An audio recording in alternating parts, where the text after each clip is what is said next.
Les patientes me demandent comment ne pas vieillir, comment rester jeune, comment rester en forme, surtout que maintenant on travaille plus longtemps, la vie professionnelle s'allonge. Première question importante, c'est comment je ne vieillis pas. Elles veulent des choses de plus en plus soft, de plus en plus douces. C'est-à-dire qu'elles ont très peur des chirurgies invasives.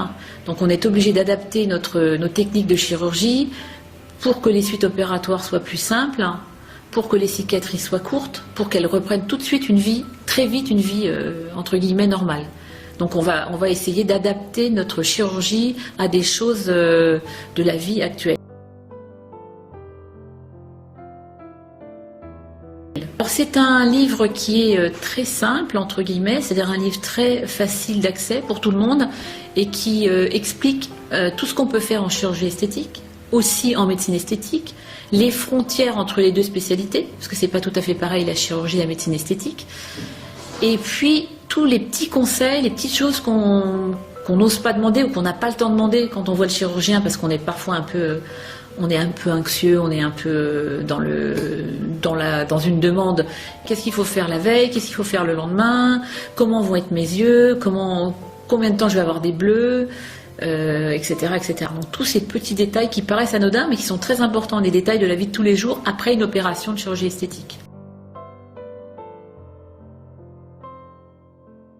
Il y a des choses importantes, il y a évidemment l'exposition solaire à outrance, il faut absolument protéger son visage du soleil.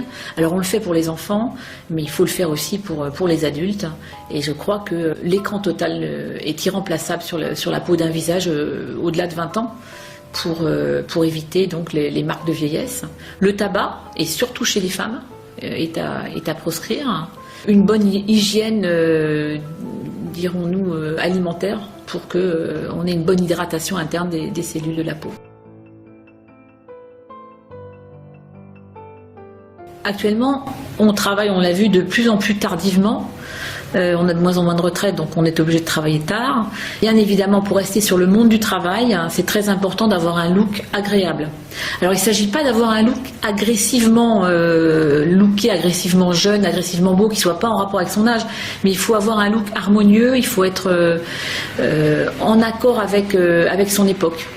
Donc c'est vrai que maintenant, les femmes de 40-50 ans, elles ont quand même encore j'espère, une espérance de vie encore un peu prolongée, et surtout dans le monde du travail, si elles se retrouvent avec beaucoup de rides, des cheveux gris, une allure un petit peu vieillotte, et ben c'est sûr qu'elles risquent sur le long terme, même en étant très brillantes, elles peuvent risquer d'être très concurrencées par des plus jeunes. Pour choisir un chirurgien ou un médecin esthétique, je pense en priorité le bouche à oreille, l'avis de votre médecin généraliste, l'avis de tous les gens qui collaborent avec nous dans le phénomène de la santé, le ressenti qu'on a quand on est en face du chirurgien, et bien sûr pour qu'il ait les diplômes qu'il faut. Il n'est pas exclu de demander non plus au Conseil de l'Ordre si la personne en question est habilitée à faire ce job. L'évolution de la chirurgie esthétique, c'est de plus en plus de demandes quand même. C'est-à-dire notamment beaucoup d'hommes. Moi j'ai beaucoup d'hommes qui viennent. Ça c'est assez nouveau parce que ça s'est intégré à leur demande, comme aller chez le coiffeur, comme se teindre un petit peu les cheveux parce qu'on n'a pas envie d'avoir des cheveux blancs, comme par exemple parce qu'ils ont les yeux qui tombent un petit peu, parce qu'ils ont des poches, parce qu'ils ont plus de cheveux, parce qu'ils ont une petite bouée autour de la taille. Donc ça c'est la première évolution. Je veux dire, ça devient plus simplement le domaine de la femme. Ça devient un domaine mixte. On a coutume de dire que l'homme vieillit mieux, ce qui est vrai.